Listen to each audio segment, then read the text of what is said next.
Trump Jinping की ईरानी deal, Hormuz मेरा, Taiwan तुम्हारा। भले ही चीन में राष्ट्रपति ट्रंप दावा करें कि राष्ट्रपति जिनपिंग से उनकी मुलाकात शानदार हो रही है, लेकिन अंदर खाने जो खबरें सामने आ रही है वो हैरान करने वाली है। दावा किया जा रहा है कि अमेरिका चीन पर दबाव बना रहा है कि चीन ईरान पर दबाव बनाकर हॉर्मुज खुलवा दे। वहीं चीन इस मौके का फायदा उठाते हुए अमेरिका से दो टूक कह रहा है कि अमेरिका ताइवान को हथियार देना बंद करे। यानी कहीं ना कहीं दोनों के बीच ऐसी ईरानी डील हो रही है जिसमें ट्रंप कहेंगे हॉर्मुज मेरा और ताइवान चीन का। लेकिन इस बीच अमेरिका के खुफिया एजेंसी को भनक लगी कि चीन अमेरिका से बहुत बड़ा धोखा करने जा रहा है। दावा किया जा रहा है कि ईरान को चीन अपने फाइटर जेट देने जा रहा है। पेंटागन ने दो टूक कहा कि चीन आग से खेल रहा है।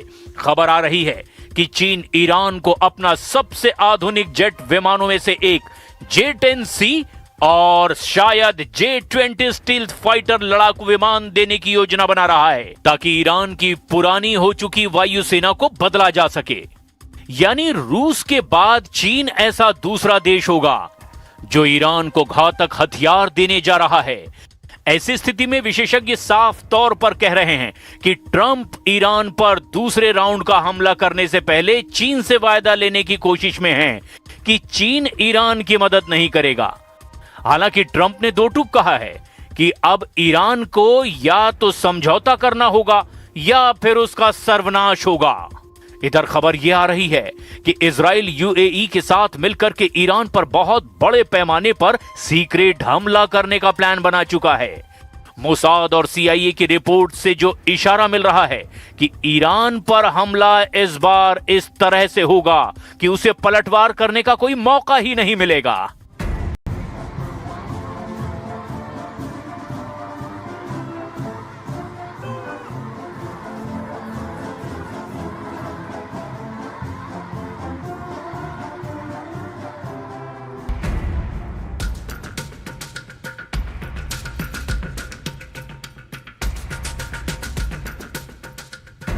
जिनपिंग का ट्रंप से ईरानी धोखा, तेहरान पहुंचे चीनी हथियार। ईरान युद्ध में कुछ ऐसा चल रहा है जिसने हर किसी को हैरान कर दिया है।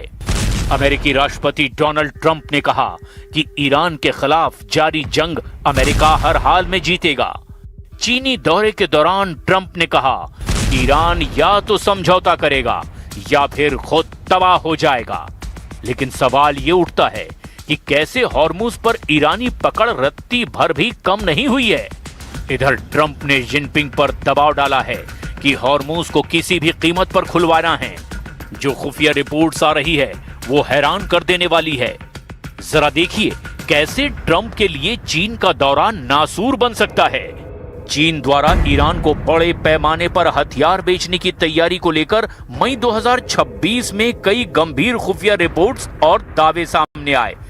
ऐसे में सवाल उठता है कि ट्रंप को चीन के दौरे से क्या हासिल होगा, क्योंकि चीन ईरान को बहुत बड़े पैमाने पर हथियार बेचने जा रहा है। खुफिया रिपोर्ट्स ने किए बड़े दावे। कई अंतर्राष्ट्रीय खुफिया इनपुट और सैन्य विशेषज्ञों के मुताबिक चीन और ईरान के बीच एक महारक्षा सौदा अंतिम चरण में है। उन्नत लड़ाकू विमान। रिपोर्ट के मुताबिक चीन ईरान को अपने आधुनिक J-10C और शायद J-20 स्टील्थ फाइटर लड़ाकू विमान देने की योजना बना रहा है ताकि ईरान की पुरानी हो चुकी वायुसेना को बदला जा सके। मिसाइल और ड्रोन तकनीक।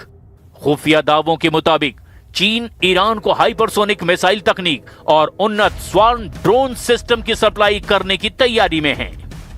वायु रक्षा प्रणाली। ईरान अपनी हवाई सीमाओं को इजराइल के हमलों से सुरक्षित करने के लिए चीन की HQ-9 जैसी आधुनिक सतह से हवा में मार करने वाली मिसाइल प्रणालियों में अब गहरी रुचि दिखा रहा है। अमेरिका का दावा, आग से खेल रहे हैं चीन और ईरान। इधर अमेरिकी विदेश मंत्रालय ने कहा कि यदि चीन युद्ध के इस दौर में ईरान को घातक हथियार देता है तो इसे आग से खेलना ही माना जाएगा। राष्ट्रपति ट्रंप संकेत दे चुके हैं कि जो भी देश ईरान को सैन्य सहायता देगा उस पर अमेरिका और उसके सहयोगी देश कड़े आर्थिक प्रतिबंध लगाएंगे। चीन के दौरे के दौरान ट्रंप ने राष्ट्रपति शी जिनपिंग के सामने यह मुद्दा उठाया है। अमेरिका का तर्क है कि हथियारों की यह सप्लाई न केवल मध्य पूर्व में अस्थिरता पैदा करेगी, बल्कि अंतर्राष्ट्रीय सुरक्षा के लिए भी खतरा खड़ा करेगी। वहीं चीन का कहना है कि ईरान के साथ उसके संबंध एक रणनीतिक साझेदार के हैं और वो किसी भी अंतर्राष्ट्रीय कानून का उल्लंघन नहीं कर रहा है। चीन के लिए ईरान तेल का एक प्रमुख स्रोत है। विशेषज्ञों का मानना है कि चीन हथियारों के बदले ईरान से लंबी अवधि के लिए सस्ते तेल की गारंटी चाहता है। विशेषज्ञों का यह भी कहना है कि यदि ये हथियार सौदा सच में जमीन पर उतरता है तो फिर इजराइल के लिए ईरान के खिलाफ सैन्य कार्रवाई करना और भी ज्यादा चुनौतीपूर्ण हो जाएगा। फिलहाल अमेरिका और उसकी खुफिया एजेंसियां चीन की हर सैन्य हलचल पर करीब से नजर रखे हुए है। वॉशिंगटन ये पक्का करने की कोशिश कर रहा है कि बीजिंग और तेहरान के बीच ये सहयोग केवल कागजों तक ही सीमित रहे। Made clear to them, that any support for Iran would obviously be detrimental for our relationship. That obviously is going to come up in this conversation. On trade, look, the United States is very clear. We have to be able to make our own stuff. We cannot depend on China or any country for that matter for 100% of anything that we need.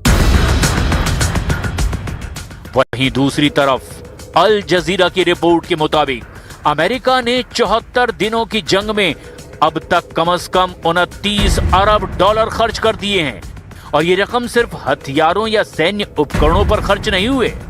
इसमें सैन्य ठिकानों को हुए नुकसान का खर्च भी शामिल है। अमेरिकी रक्षा मंत्री पीट हेग्सेथ ने कांग्रेस से अतिरिक्त रक्षा बजट की मांग की। उन्होंने कहा कि दुनिया की सबसे ताकतवर सैन्य शक्ति बने रहने के लिए अमेरिका को अब 1.5 लाख करोड़ डॉलर की जरूरत है। Virtually everyone in this room, our resistance against US bullying is not an unfamiliar battle. So many of us encounter slight variations of the same repugnant coercion. It is high time for us to jointly step up and work towards making clear that those practices belong in the dustbin of history. Today, our nations are closer to one another than ever before, and we cannot ignore the common and dangerous challenge we all face. History has shown that empires in decline will stop at nothing to arrest their inevitable fates. A wounded animal will desperately claw and roar on its way down. अब ऐसी स्थिति में देखना यह होगा कि क्या Trump Iran के खिलाफ चीन में कोई बड़ी डील कर पाते हैं या फिर ट्रंप का चीनी दौरा खत्म होते ही ईरान पर चारों तरफ से भीषण हमले शुरू हो जाएंगे।